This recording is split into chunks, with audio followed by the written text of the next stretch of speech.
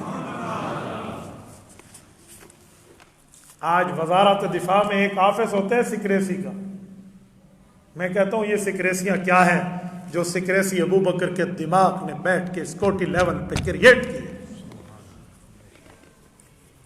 اور پھر ظالم آئے, حضرت اسما کے پاس آئے تھے. حضرت اسما ابو بکر صدیق رضی اللہ عنہ کی بڑی بیٹی ہیں, ابو بکر صدیق کی پہلی بیوی حضرت قتیلہ بنت ابی العزا, اس کی ابو بکر کی اس بیوی سے اسما بیٹی ہے, بڑی ہے. جب ابو بکر صدیق نے اپنا اور رسول اللہ کا سامان اسما کو دیا تھا اسے باندھو، تو اسما کا ازار بند ہی تھا، باندھنے کے لیے کچھ اور چیز نہیں تھی۔ حضرت ابو بکر کی بیٹی نے ازار بند کو کھولا اور اسے لمبائی میں 2 ٹکڑے کیے، ایک سے اپنی عزت کی حفاظت کی، ایک سے والد الرسول اللہ کے سامان کی حفاظت کی۔ اس بیٹی کا لقب ہے ذات النطاقین، نطاقہ کہتے ہیں ازار بند کو، ذات النطاقین، جس کے ازار بند کے 2 حصے کیے گئے، ایک خود باندھا اور ایک ابا اور حضور پاک کے سامان کو باندھا۔ ان لوگوں نے یوں زندگی حضور پہ لگائی ہے، کوئی اس پہ تبرہ کر کے اپنے لیے جہنم کا اعلان کرائے گا؟ اس خاندان نے، اور پھر مذاق کی بات نہیں، میں اگلا جملہ کہتا ہوں سنیں، وہ بندے متوجہ ہوں جن کے گھر میں ان کی جوان بیٹیاں بیٹھی ہیں، جن کے سینے میں باپ والا دل ہے۔ ابو جہل آیا، حضرت اسما سے پوچھا تیرا باپ کہاں گیا؟ نہیں بتایا حضرت اسما نے، کہاں گیا، کس جگہ گیا، کوئی کلو دے، کہاں ہے تیرا ابا؟ کہا چلا گیا۔ کہا کہاں گیا؟ کہا جہاں جانا تھا۔ کہا کہاں جانا تھا؟ کہا کہاں جہاں چلا گیا، نہیں بتایا۔ اس ظالم نے تھپڑ مارا۔ حضرت اسما جوان بیٹی ہے، 27 سال اماں عائشہ سے عمر میں بڑی ہے، وہ بیٹی تھپڑ برداشت کر گئی، حضور کے راز کو نہیں کھولا۔ مجھے ایمان سے بتاؤ، یہ وہ وقت ہے جب ابو بکر کا ابا ابو بکر کے مخالف ہے، اور ابو بکر کا ابا یہ سمجھتا ہے۔ ایک روایت میں میں آپ کو پڑھ کے دکھا دوں، ایک موقع پہ حضرت ابو بکر گزرے تو ان کے والد اپنے دوستوں کو کہنے لگے، یہ مکہ کے فیصلہ کرنے والے بندے تھے، اپنے دوستوں کو کہنے لگے حضور پاک کا نام لے کر، کہا اس نے میرے اس نوجوان بیٹے کو مجھ سے دور کر دیا، اپنی ترتیب پہ لے گیا۔ یعنی اس کے والد اتنے مخالف تھے شروع میں۔ تو مجھے بتائیں، جب جوان پوتی کے چہرے پہ تھپڑ لگے تو اس دادے کی بات مزید مضبوط نہیں ہو جائے گی کہ کن کاموں میں آ گیا ابو بکر تو؟ لیکن ابو بکر مجال کے پیچھے ہٹے۔ ہاں، حضرت ابو بکر صدیق رضی اللہ عنہ نے سب کچھ برداشت کیا ہے، صرف عزت مصطفیٰ کو بچا گیا۔ اور آج ابو جہل، مکہ مکرمہ میں جاؤ تو صحیح، اس کے گھر میں لیٹرینیں بنی، سارے آدمی اٹھتے واش روم نے، ابو جہل کے نام پہ لعنتیں برستی ہیں، ابو بکر آج بھی سلامیاں پیش ہوتی ہیں۔ آپ اور تو چھوڑیں، بدر چلے جائیں، جنگ بدر جہاں ہوئی ہے، 140 سے 160 کلومیٹر ہے مدینہ طیبہ سے۔ بدر میں ایک مسجد عریش ہے، اس کے ساتھ رسول اللہ کے صحابہ کی قبریں، 14 شہداء بدر کے نام وہاں لکھے ہوئے موجود ہیں۔ آج کل تو ماشاءاللہ انہوں نے اس کے لیے یوں جالیاں لگا دی حضرت، جیسے جنت البقیع کی جالی۔ اب بدر تو ماشاءاللہ ایسے بن گئے، پرانے زمانے میں تو دیواریں ہوتی تھی، اب تو وہ دیواریں ہٹا دی، اب تو باہر سے زیارت بھی ہو سکتی۔ اور مسجد عریش کے ایک کونے میں قلیب بدر ہے، جہاں ابو جہل سمیت 24 کفار کو بغیر کفن و دفن و جنازے کے وہاں ڈالا گیا تھا، اور رسالت مآب نے ان کو آ کر اوپر کہا تھا، بتاؤ تمہارے ساتھ تمہارے بتوں نے سچا وعدہ کیا یا میرے ساتھ میرے اللہ نے سچا وعدہ؟ هل وجدتم ما وعد ربكم حقا، یہ فرمایا تھا۔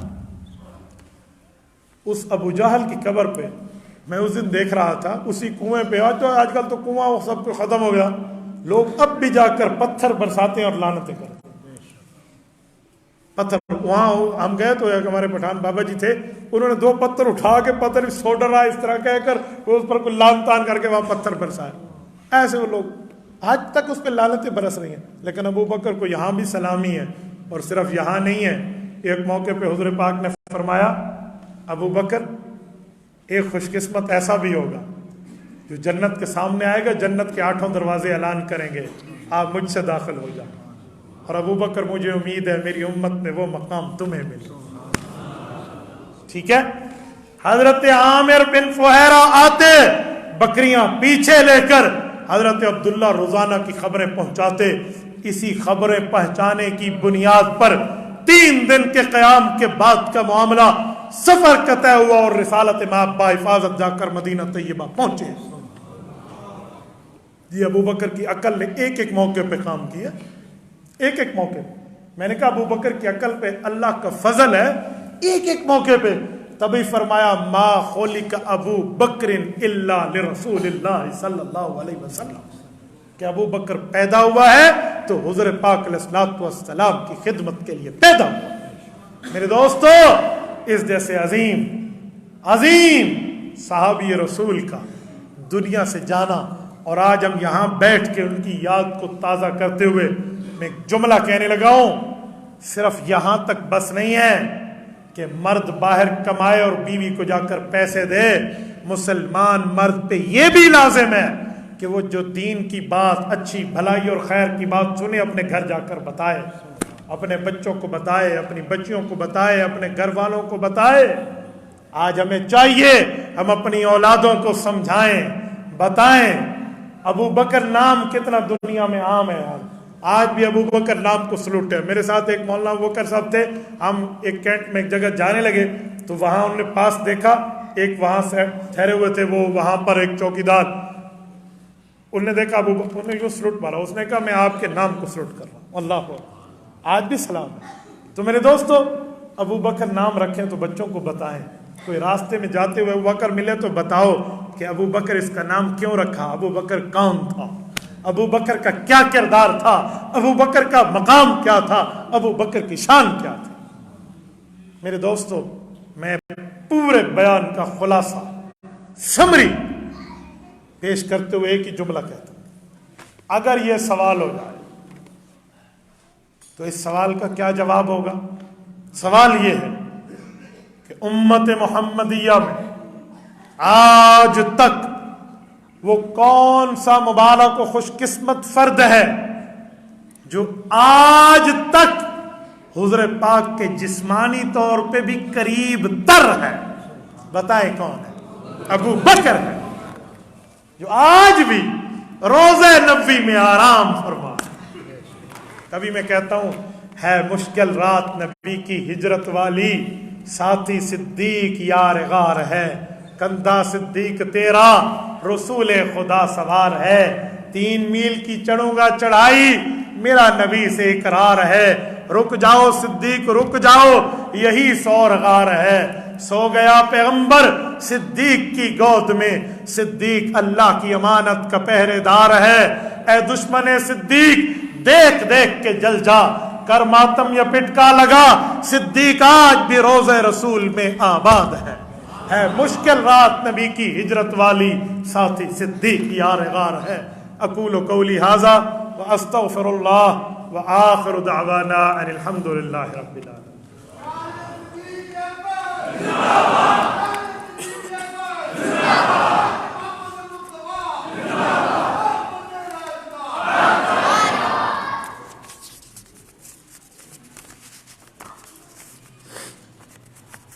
مفتی صاحب، صحابہ اور اہل بیت میں کیا فرق ہے، اور صحابہ کرام کے اور اہل بیت کے فضائل سنیے. رسول اللہ صلی اللہ علیہ وآلہ وسلم کا یارانہ اور حضور کا گھرانہ، حضور کے یارانے کو صحابہ کہتے ہیں، حضور کے گھرانے کو اہل بیت کہتے ہیں. جو حضور کا یارانہ ہے وہ حضور پاک علیہ الصلوۃ والسلام کے صحابہ ہیں، اور جو پیغمبر علیہ الصلوۃ والسلام کا گھرانہ ہے وہ پیغمبر کا اہل بیت جو کہلاتا ہے. اس کو مزید بھی آگے چلیں تو آپ سمجھا سکتے ہیں کہ جو شخص حضور پاک علیہ السلام پہ ایمان لایا لیکن پیغمبر کا فیملی ممبر نہیں ہے، گھر کا فرد نہیں ہے، وہ صحابی ہے. اور جو پیغمبر کے گھر کا فرد بھی ہے، حضور پہ صاحب ایمان بھی ہے، وہ نبی کی اہل بیت ہے. ٹھیک ہے. یقیناً لفظ اہل بیت میں عام مطلق صحابہ سے اہل بیت کا مقام افضل ہے، کیونکہ وہ اہل بیت بھی ہیں اور صحابی بھی ہیں. لیکن ابو بکر صدیق رضی اللہ تعالیٰ عنہ اس درجے پہ فائز ہیں جو تمام صحابہ اور اہل بیت کے امام. ابو بکر کا رتبہ سب سے بڑھ کر ہے، ابو بکر صدیق امام ہے. باقی لکھا ہوا ہے اہل سنت کے علاوہ کسی اور مسجد کے امام کے پیچھے بابا نہ جمعہ ہوتی ہے نہ جمعرات ہوتی ہے. میں تو خالصتاً اپنی مسجد کے امام کی بات کروں.